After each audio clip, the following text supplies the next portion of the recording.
Hello, dear brothers and sisters in Christ.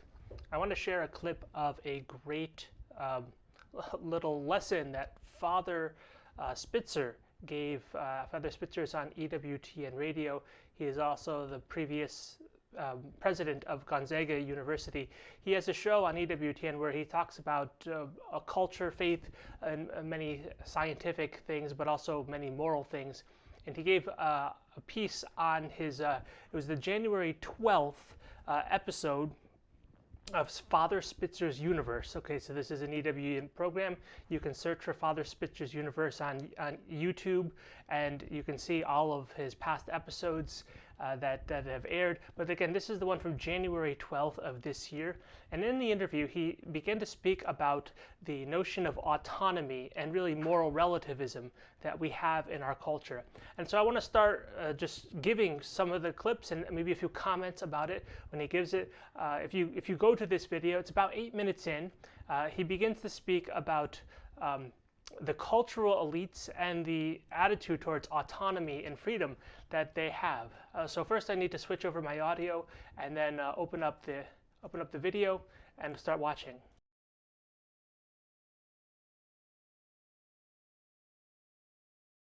Toward a greater sense of autonomy and freedom. Whether that's good or not, they don't analyze it. They just say, this is what we want. We want more autonomy and we want more freedom. And so what are we going to do?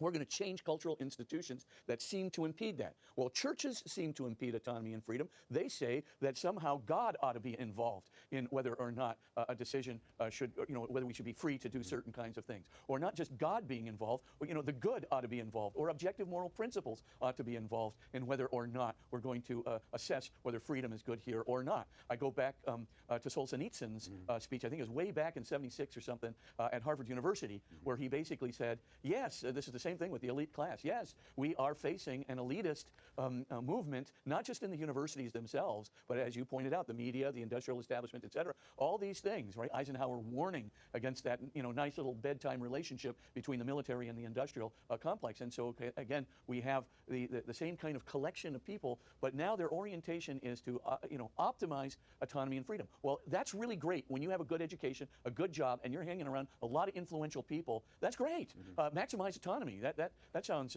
good, but of course, you have to subject yourself to some standards, or do you? Or just because you say it and you're the elite, does that mean it's good?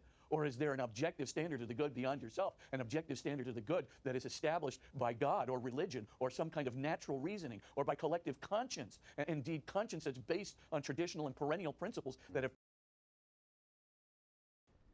So there we go. A quick come back here. Just really the idea of conscience being the real guide of moral and good. But going back to his notion that the elites are going to support their own autonomy, and of course we know it's not like everyone who has power in the world politically or socially is really thinking, what do I want to do to advance God's laws, God's cause? That we live in what is more or less a pagan society, pagan cultural guides, pagan influences in the university. We no longer have Judeo-Christian moral values that are with us. So the word autonomy, we would use it in a Christian sense, really to say individual moral. I'm an individual moral agent, so this would be a good affirmation. But with the word autonomy, we would also use the word to indicate that I have moral responsibility, that I need to take responsibility for my actions if I'm an autonomous acting person.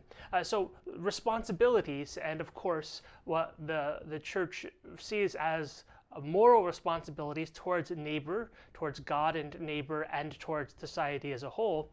The church has the very clear tradition, especially through the Ten Commandments, especially through every other piece of the moral tradition that's referenced in the Catechism. Basically what we know as good Christians, this is going to be rejected in our culture by large. And the word autonomy is a word that will probably be thrown around here or there. I'm going to go back to Father Spitzer's comments and give a few more of where he goes from here.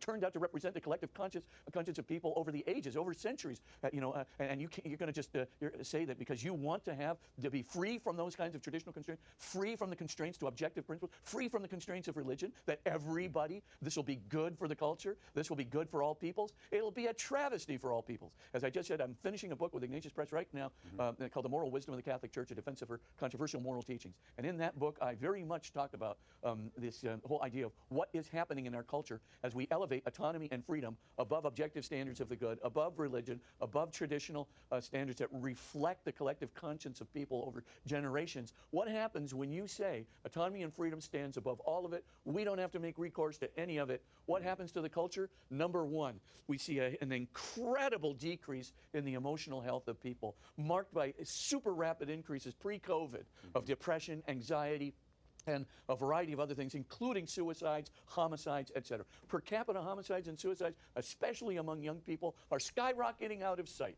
They're accelerating so fast. And you go, well, gee, what's going on here? Why would this be? They have more material wealth. They've got very good education. This is all pre-COVID. Why? Why would this be happening? And of course, the idea is because culture is elevating freedom above the good, objective standards of the good, above religion. And of course, conscience is within us.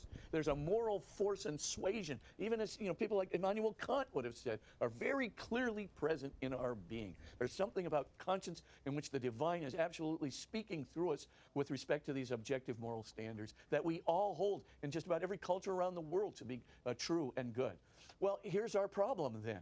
I mean, in the elitist culture, where you say, well, we've got the influence to do it because we said it and we're the influencers, we're the educated. We proclaim it to be so. We proclaim it to be good because we said so. Skip the traditions, skip objective standards, skip principles, skip natural reasoning, skip religion, and skip the collective conscience of people. We're just asserting this. Autonomy and freedom are the basic values of our culture. You will see it's not just going to be the emotional health of people that's going to be rapidly declining, but the spiritual health of people is rapidly declining. And if the spiritual and emotional health is declining, then relational health among people is going to be rapidly declining, in which case you're going to be coming to a cultural catastrophe in about 15 to 20 years. This is exactly what Solzhenitsyn was predicting. This is exactly, I mean, it was almost prophetic and prescient, as he was talking about. But he had an analytical way of assessing what's wrong with all of this.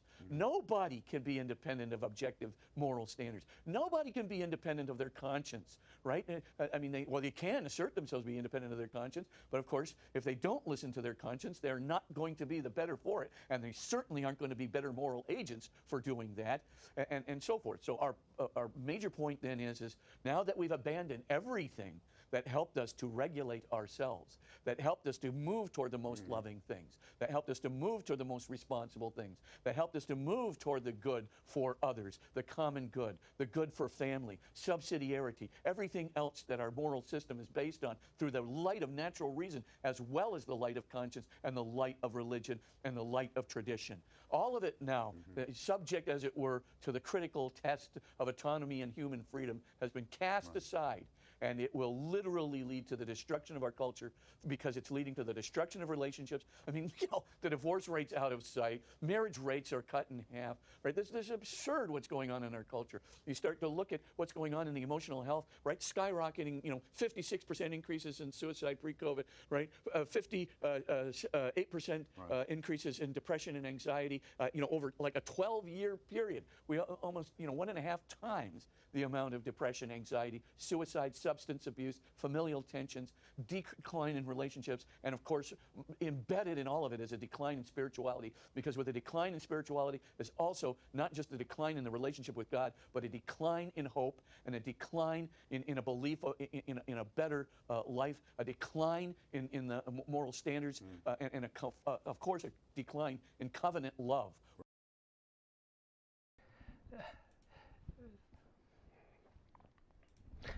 There you go. Doug Keck is the co-host of the Father Spitzer's Universe, and you can see him just nodding along each and every point Father Spitzer goes through there. But there you go. I want that lesson. It was such a great clip. The rest of the session is actually not on that topic for this particular clip that's from Father Spitzer's universe, but I wanted to show it and let it be the lesson. No one can be independent. No one can be autonomous from actual, concrete, objective moral standards. It's there. It never works out to deny them.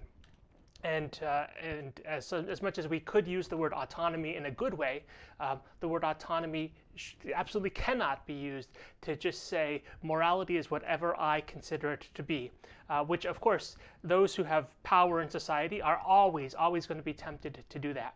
So there you go. You can check out that clip. You can watch it on normal speed if you want to listen and pause it and think about each particular point. You see I sped it up just for the sake of brevity here. And I hope to have other good content that's helpful on my channel and for many other causes. God bless you all.